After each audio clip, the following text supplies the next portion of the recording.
الحمد لله حمدا كثيرا طيبا مباركا فيه، والصلاة والسلام على سيد الأنبياء والمرسلين محمد وعلى آله وأصحابه أجمعين. أما بعد، زموږ استاد خبرو شروع په باره د هغه خویونو کې چې سړی په هغې باندې جنت ته ورداخلېږي. دې پورې سړی تشریح شوی و. شیخ الاسلام ابن تیمیه رحمه الله فرمایي د الله رب العزت په نعمتونو کې یو لوی نعمت دا دی چې موږ په عبادت باندې مکلف کړو او د هغې عبادت د تشریح دپاره یې انبیا علیهم السلام راولېږل.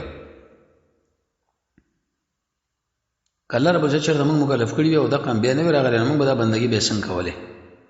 ګرانه وه، مشکله وه. نن څه نور خویونه ذکر کوو چې سبب د دې باندې انسان جنت ته ورداخل شو. د عمل په نیت باندې به موږ دې وګورو. یو حدیث کې راځي په روایت ابو هريره باندې رضی الله تعالی عنه دا فرمایي چې رسول الله صلی الله علیه وسلم فرمایلی دی: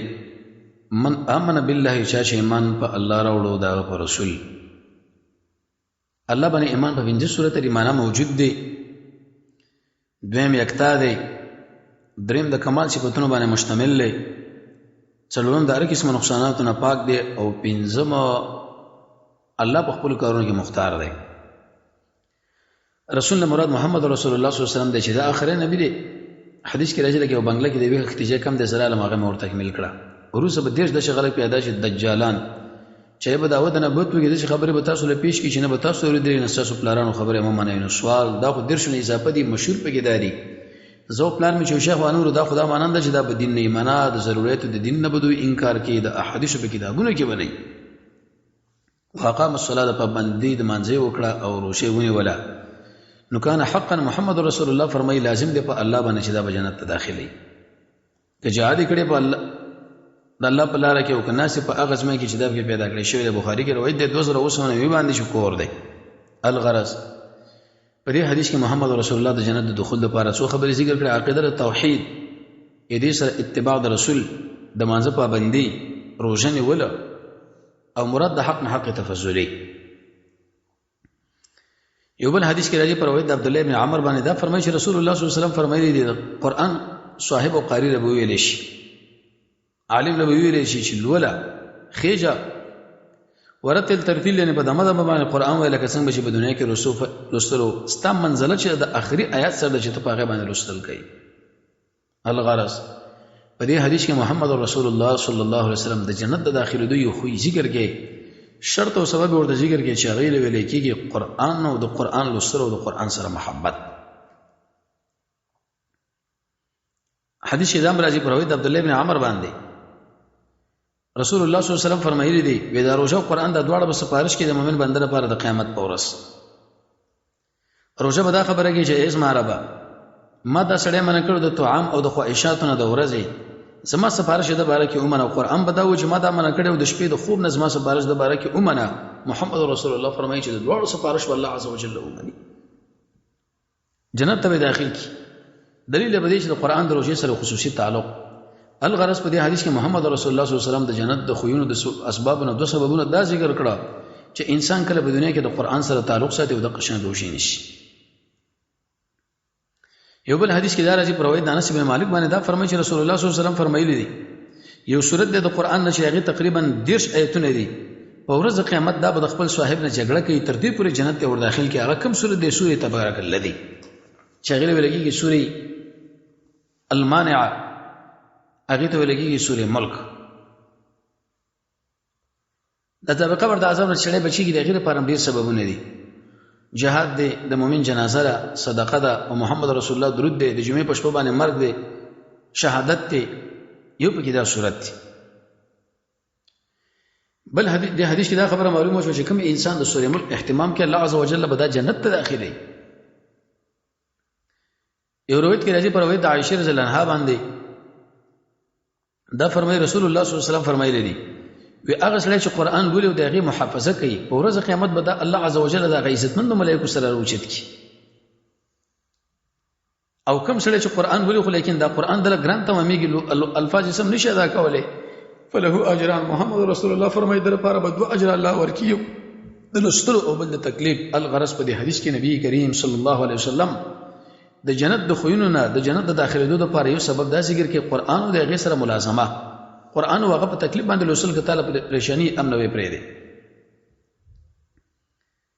اسماعیل ابن مالک نے روایت ده فرمایي چې رسول الله صلی الله علیه وسلم فرمایلی دی چې دا قران په سرمن کې راځم کړی چې الله عزوجل په ور نسوځي محدثین دې حدیث ډېر معناګانی کوي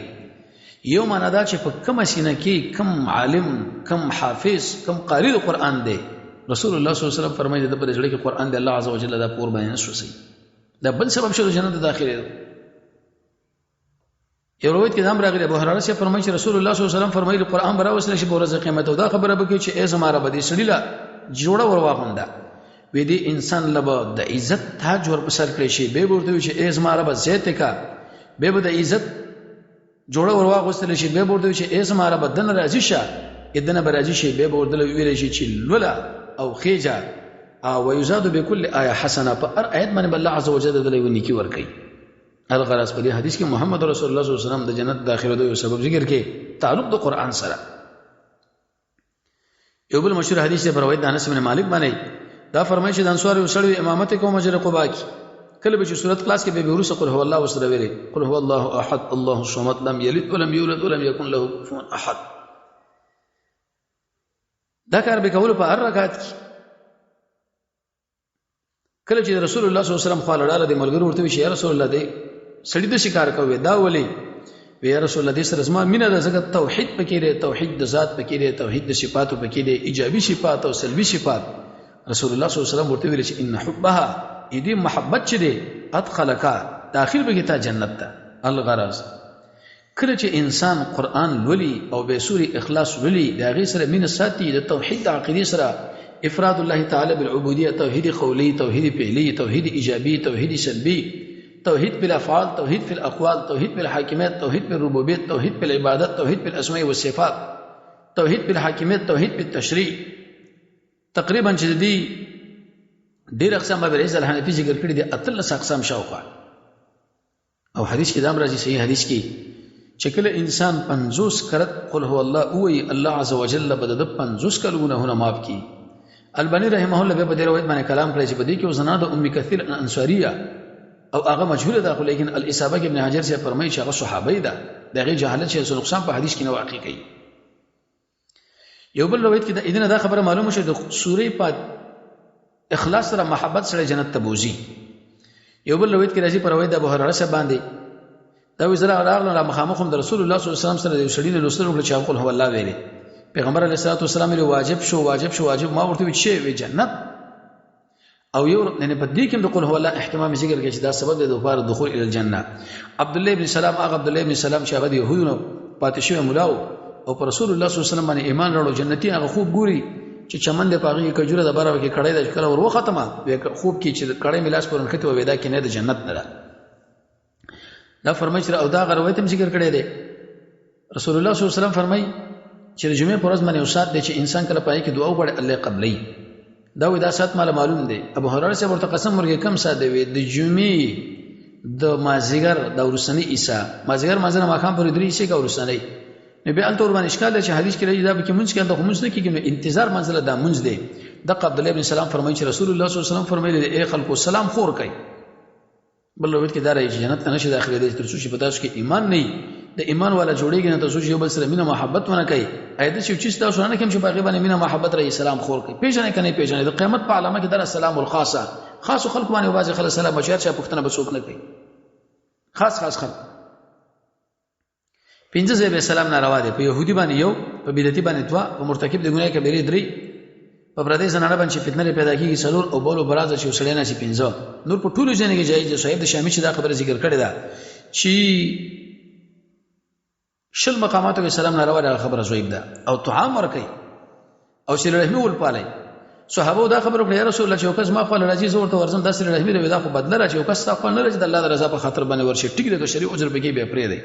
او د شپې قیام الليل کوي بده چې خلک ودی جنت ته داخل شي په دې حدیث کې سور اعلی سلام اچول طعام لګ ورکول سره رحمي پال قیام الليل الغرض نن درس کې د جنت د داخلو لپاره څو اسباب موږ تاسو ویلي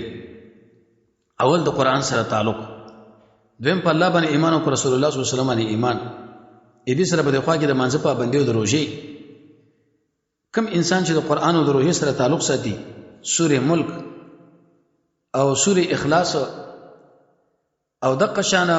سلام خورول طعام ورکول صله رحمي پالل قیام الليل الله رب عزت موږ تاسو د قرآن او سنت بصیرت را نصیب کړي دي اسباب او توفیق دی الله عز وجل راګي